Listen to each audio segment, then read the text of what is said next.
Hoje é dia do quadro Fala Doutor. Roda a vinheta, produção.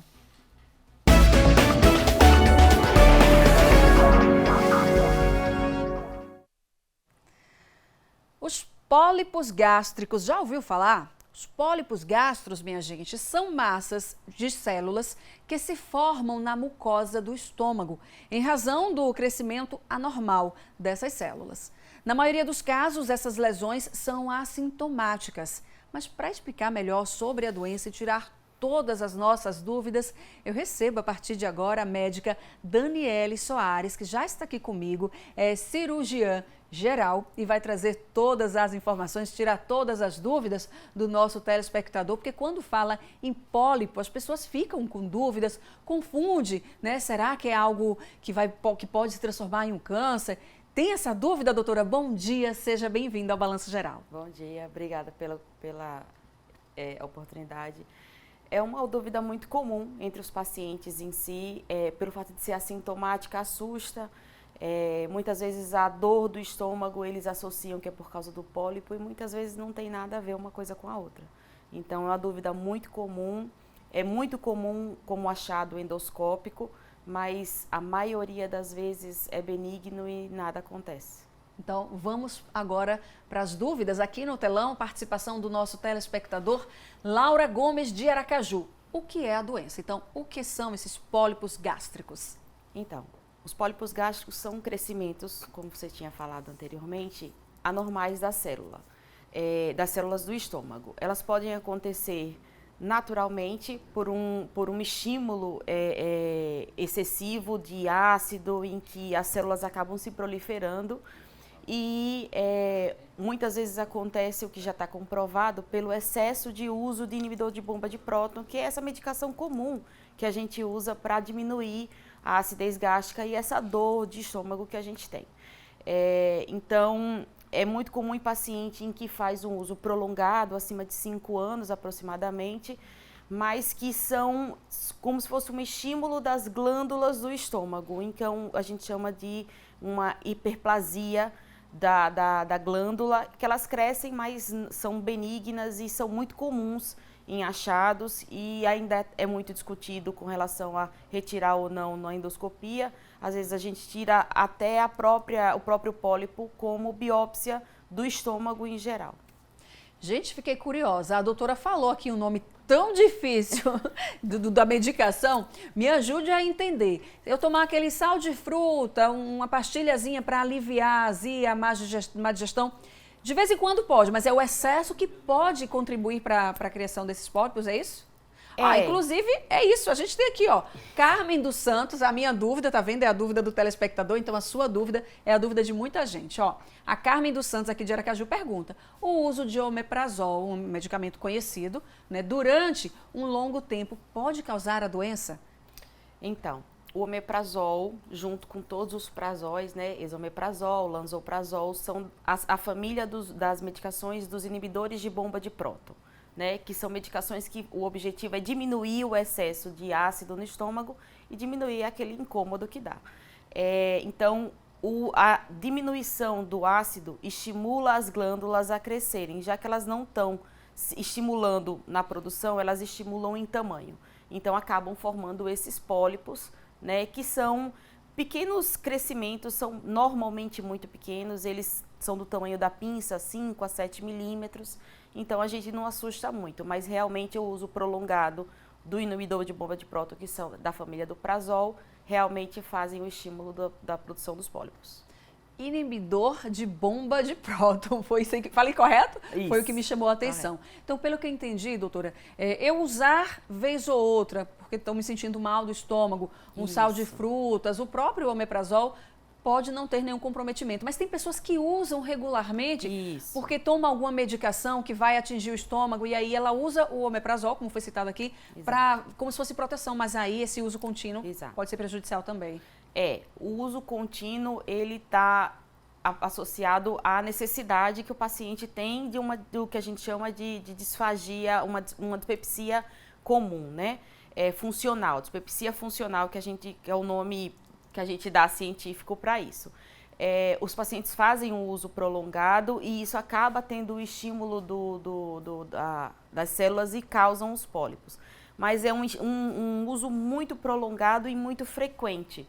Então, não é aquele paciente que tem aquela dor de estômago e a vizinha falou, toma 40 miligramas de omeprazol que eu tenho em casa, que é muito comum. Não, não é esse uso momentâneo, nem o uso de sais, aqueles sais que a gente usa também para dar uma diminuída na queimação do estômago, eles não têm nada a ver com o pólipo, é só da família do omeprazol, esomeprazol, que são medicações específicas que agem diretamente no estômago, diminuindo a acidez. O Beca exagera sempre no final de semana, tanto na cerveja como no churrasco. Aí na segunda ele está passando mal do estômago, tem que tomar sal de frutas, né? É comum, mas não vai ter problema com ele não. Eu vou aprofundar um pouquinho mais, porque me chamou a atenção, porque eu conheço algumas pessoas que fazem uso de medicamentos e precisam tomar o omeprazol, vou usar como exemplo, diariamente. Isso. E aí pode vir a sofrer com esse problema de pólipos. Isso. Teria uma alternativa para essa pessoa que faz uso de uma medicação e precisa desse outro inibidor, do omeprazol? Então, todo paciente com dispepsia funcional, ele precisa ter algumas regras, né?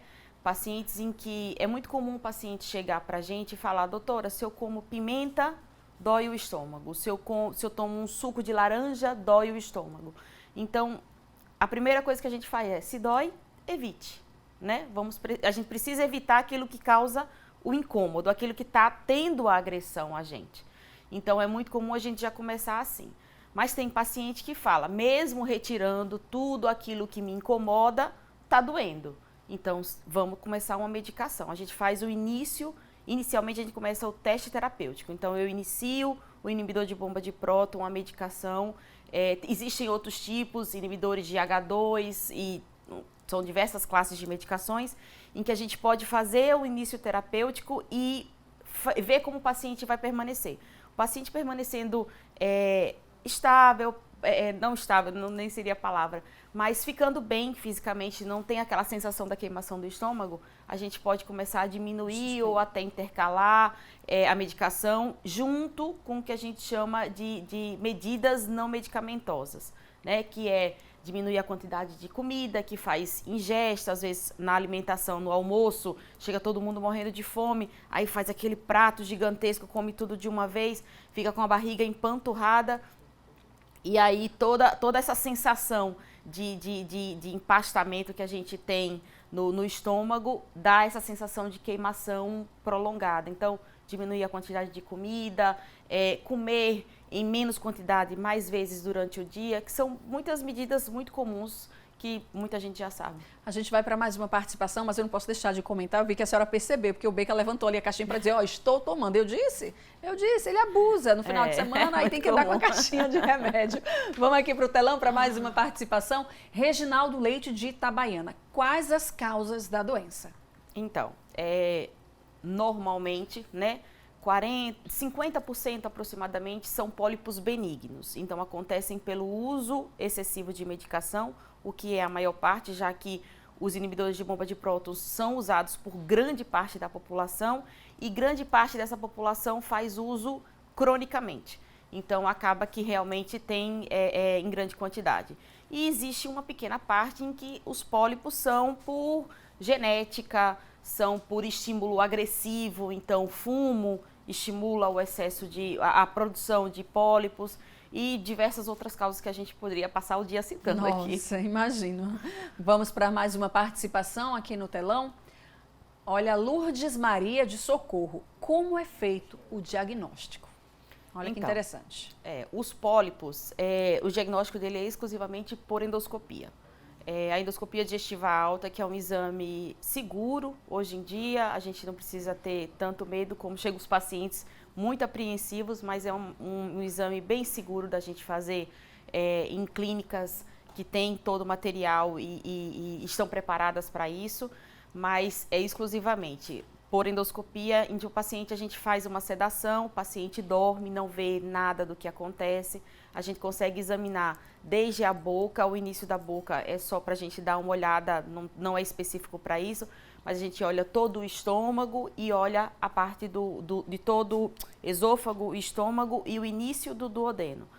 Toda essa avaliação a gente consegue ver e encontrar a maioria dos pólipos, que geralmente são muito pequenos, E aí, nessa visualização durante a endoscopia, a gente descreve no exame que viu o pólipo, como o pólipo estava, o tamanho, como ele era recoberto, se a mucosa é uma mucosa fácil da gente entender que é mucosa comum do estômago, ou é uma mucosa que está mais vermelha, uma mucosa estranha, que é uma visualização muito técnica que a gente está acostumado a ver. Então, eu consigo ver a partir daí e eu descrevo ele durante o exame.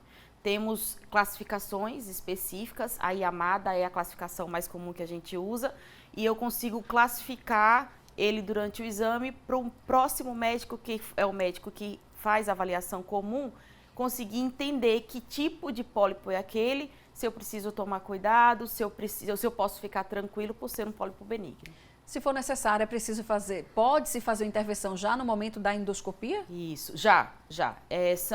Como a polipectomia, que é o nome que a gente dá à retirada dos pólipos, é muito comum a gente fazer durante o exame. Quando é um paciente que tem poucos pólipos, eu consigo, com pinça simples, retirar sem problema nenhum, né? O que também não tem necessidade, que também tem muita gente que chega, doutor, eu faço uso de AS, eu faço uso de medicação para afinar o sangue. Eu preciso suspender antes de ir para o exame? Não, não precisa, porque é um procedimento de baixo risco e de muito pouco sangramento. Então, eu não preciso suspender essas medicações que para o paciente são muito mais benéficas eu manter e seriam maléficas se eu retirasse. Eu fiquei pensando aqui nessa retirada lá, puxando, será que dói? Não dói, não dói absolutamente nada. Vamos para mais uma participação.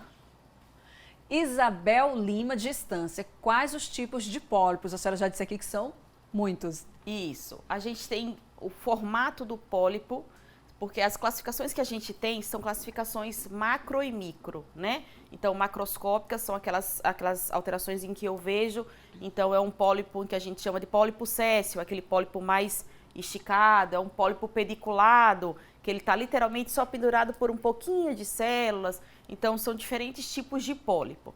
Essa na orientação, né, na visualização macro. Na visualização micro, aí eu tenho um mundo de possibilidades, porque a gente tira o pólipo e manda para o laboratório é que vai me voltar dizendo, olha, só são glândulas hiperplásicas, então eu fico tranquila que só são um excesso de glândulas estimulado pelo omeprazol. Ou ele vem formando, olha, são células indiferenciadas, são células com metaplasia intestinal, que também é outra formação que pode acontecer, e isso já me deixa em alerta que eu preciso observar um pouquinho melhor, um paciente precisa fazer endoscopia com mais frequência. Muito bem. Temos mais uma participação aqui no telão. Vamos ver agora quem é a dúvida. É Marinalva da Silva de Capela. Alô, Capela. Os pólipos, ao que a gente tinha falado no comecinho, né? Sim. Podem gerar câncer? Pergunta muito comum, muito comum. Todos os pacientes que chegam com um diagnóstico de endoscopia com pólipo já perguntam, doutor, eu tenho câncer? Não necessariamente. E a maioria esmagadora não tem. Os pólipos, em sua maioria, são benignos, em termos de 50% aproximadamente, eles ficam no fundo gástrico, a gente retira eles muito tranquilamente. A maioria esmagadora realmente não levam a absolutamente nada. Alguns pólipos podem evoluir com câncer? Podem, cerca de 1%. Em pólipos que são acima de 1 centímetro. Então, não é aquele pólipo pequenininho que eu tirei com uma pinça simples e não teve pouquíssimo sangramento. Não, é aquele pólipo grande, já é um pólipo em que a mucosa em cima já não está uma mucosa bonita, não é uma mucosa do estômago em que a gente vê, tá visível ali, não, só um pólipo um pouco mais ousado que cresceu e está ali tranquilo. Não, já é um pólipo com uma mucosa já diferente, em que esse pólipo, sim, eu preciso ficar um pouco de olho. A polipectomia já não é uma coisa, já não faz com aquela pinça simples, eu preciso fazer com uma pinça específica, diatérmica. Então, eu tenho que ter a pinça para poder retirar ela por completo. E muitas vezes eu não retiro de primeira, se for um pólipo muito grande, né, chegando a quase uma tumoração. Não, retiro o aparelho, olha, vamos marcar em um segundo tempo, dentro do centro cirúrgico, se for necessário, em que eu faço uma sedação um pouco mais profunda com o anestesista monitorando, em que eu posso tirar mas seguramente esse pólipo. Mas essa informação de 1% já é muito animadora, porque é uma taxa baixíssima, baixíssima. né? Sim, sim. Que bom, né? Vamos para mais uma participação no telão. José Francisco, de Divina Pastora. Como é feito o tratamento? Vai lá, tem um pólipo, dá para tirar, não dá para tirar? E como é que fica esse tratamento? Então, a maioria dos pacientes são poucos pólipos a serem retirados. Então, eu consigo, na primeira endoscopia em que eu faço o diagnóstico, eu consigo fazer a polipectomia e tirar esses polipinhos pequenininhos e mandar para o laboratório, né? Com pacientes, como eu já tive pacientes de 20 pólipos, eu tenho que suspeitar de uma outra, não só estímulo pelo omeprazol, mas como uma doença polipoide familiar. E aí eu preciso fazer outros exames para poder diagnosticar como colonoscopia, para poder avaliar se esses pólipos também não têm em outros locais. Então, é muito comum, inicialmente, assim que eu vejo pequenos pólipos, só fazer a polipectomia de primeiro momento.